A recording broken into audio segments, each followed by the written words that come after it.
কুমিল্লার চৌদ্দগ্রামে ভারতের পাহাড়ি ঢল থেকে নেমে আসা পানিতে বন্যার পরিস্থিতি ভয়াবহ রূপ নিয়েছে।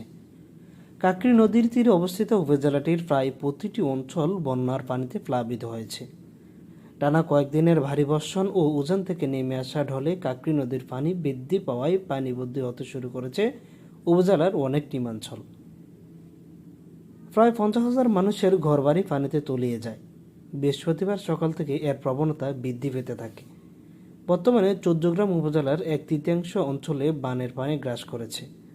তলিয়ে গেছে কয়েকশো হেক্টর ফসলি জমি, রাস্তাঘাট, ঘরবাড়ি, মাছের ঘের ও শিক্ষা প্রতিষ্ঠান। পানিতে আটকে পড়া অনেক মানুষ আশ্রয় কেন্দ্রে অবস্থান করেছেন।